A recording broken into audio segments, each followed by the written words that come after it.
Lumber prices have crashed again. Here is a graph of lumber futures prices for the past 6 months, and it shows that prices are currently down by nearly 70%. So is this going to last, or are we going to see lumber prices shoot up again? And when can we expect to pay less? Stick around and I'll explain.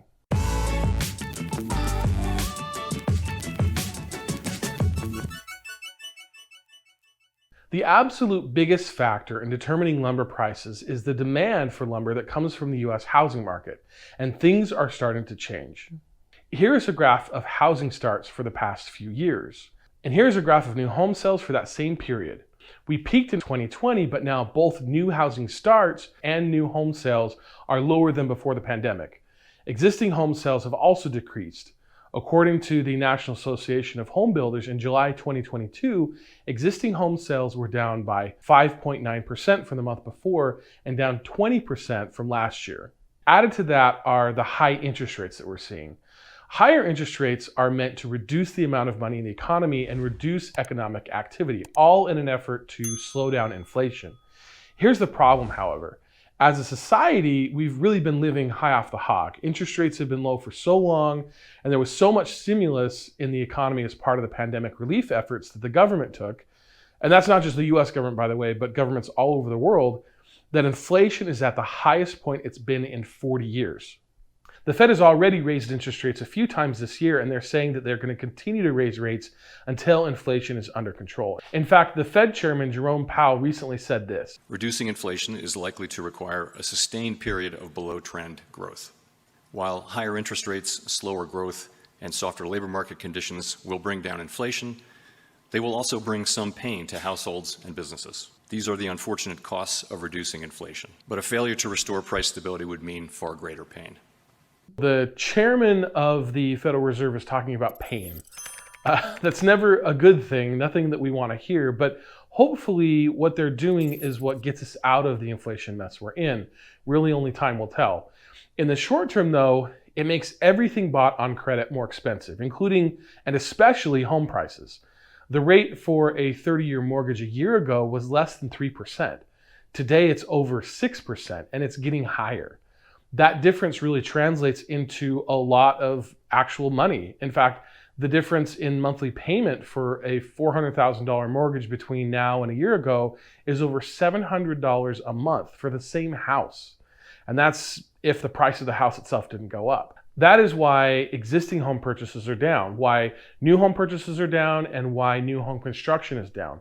All of these things lead to less demand for lumber, and that's why we're seeing the lower lumber futures prices that we're seeing now.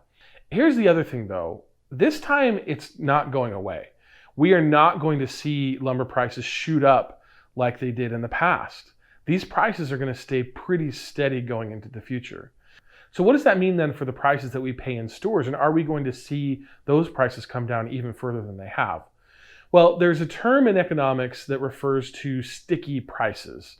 What it means for a price to be sticky is that it has a tendency to remain the same even if market conditions change. While I was out this week pricing some lumber for my next project, I noticed that prices have not really changed much in the past few months. Sheet goods are maybe slightly lower in some cases, but 2x4s and other similar lumber are about the same as they were months ago. So how is that possible if lumber futures prices or the wholesale prices that retailers pay have fallen so much? Well, it's because those lumber prices are sticky. And while there's a few reasons why, I think the biggest has to do with the reduced demand for lumber and the way that lumber retailers account for the cost of their inventory. When companies purchase inventory, it gets recorded on the balance sheet as an asset. Once the inventory is sold, the asset is moved off the balance sheet and a sale is recorded on the income statement. The amount paid to acquire the inventory is recorded as an expense, and the difference between the cost to buy the inventory and the amount that the inventory was sold for is the profit margin or loss, depending.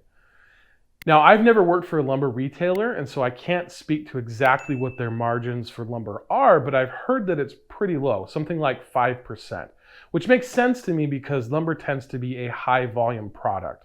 By that I mean most people are not buying 1 or 2 boards here or there, but they're buying hundreds when they go to build a home, for example. Now here's why this makes prices sticky. When lumber retailers were buying lumber back in March of this year, they were paying $1,400 per 1,000 board feet. Every time they buy new inventory, the cost of that inventory becomes the average of everything they have on hand, adjusted for that new inventory they just pulled in and maybe some of the inventory they're selling. So even though they're paying much less now, the average price of their inventory is still pretty high until all of that older inventory gets sold off. The problem is that lumber demand has gone down, which means that they're selling less, and so it's taking longer to work through that older, higher priced inventory. So basically prices are sticky because lumber retailers don't want to take a loss on that inventory, and if they price it too low, that is what's going to happen. Now, the ironic thing about sticky prices is that they tend to be sticky only in one direction, and that's because lumber retailers are all too happy to raise their prices if they can. It's really on that back end if they're going to lose money where they are much more conservative and really fight against those price changes. So what does that mean practically speaking? If you're buying lumber right now, the best thing to do would be to stay away from home centers or sellers with low volume. You're going to get a much better deal by going to a seller who specializes in lumber and sells a lot of it. Their prices will come down much sooner than Lowe's or Home Depot because they're likely to move more of that lumber and they're going to be working through that higher price inventory much more quickly. There are also other things going on in the economy that are going to help keep those lumber prices lower. Lower gas prices, for example, are definitely going to help, and that lower demand is going to keep downward pressure on those prices. Lumber companies have also been spending some of their vast earnings from the past couple of years on making improvements to existing mills. This makes them more efficient and it brings costs down in the long run, which is definitely beneficial to consumers. There is a flip side to that coin though. Expenses across the board are higher. This is true for mills, for distributors, for retailers, for everyone. Salaries have had to increase because of a shortage of labor. That makes it tough for those prices to come down significantly. Second, the mills aren't sitting on their hands. While they have made fortunes over the past few years, they can see, much like in 2008, that they are going to be in for a rough time over the next couple of years. They're going to be very careful with their expenses. In fact, some companies have announced curtailments, meaning that they are going to intentionally produce less lumber.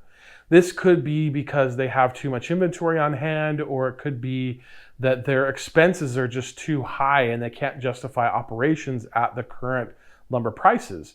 The result, however, is lower supply, and that could ultimately increase prices. Now, that hasn't happened yet in any significant amount anyway, but if it does, those prices could come up. Then there's the cost of sheet goods. For the most part, sheet good prices are also down, and they will eventually follow the pattern of the rest of the lumber market. The thing to understand, however, is that each of these items has a different supply chain, and in some cases different manufacturers. And so they aren't going to all respond in the same way and at the same time.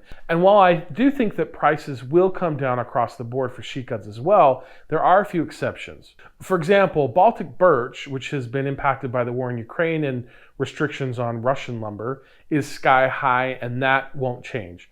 Substitutes will also stay relatively high, which means that cabinet lumber and cabinets in general will remain very expensive. So I know that I've thrown a lot of information out there, but it's important to remember that markets are complicated and there are a lot of factors that can impact both supply and demand, and therefore prices. What I can say though is that this time it is different. Lumber futures prices are not going to shoot up again like they did in the past. I also think that retail prices do have a bit further to fall. Not by a ton, but I think there is some room there for some prices to come down. What this all means, in my opinion, is that if you've been waiting to start a project because of high lumber prices, it's probably time to pull the trigger if you can afford it. So there's one last thing that I want to say before I go.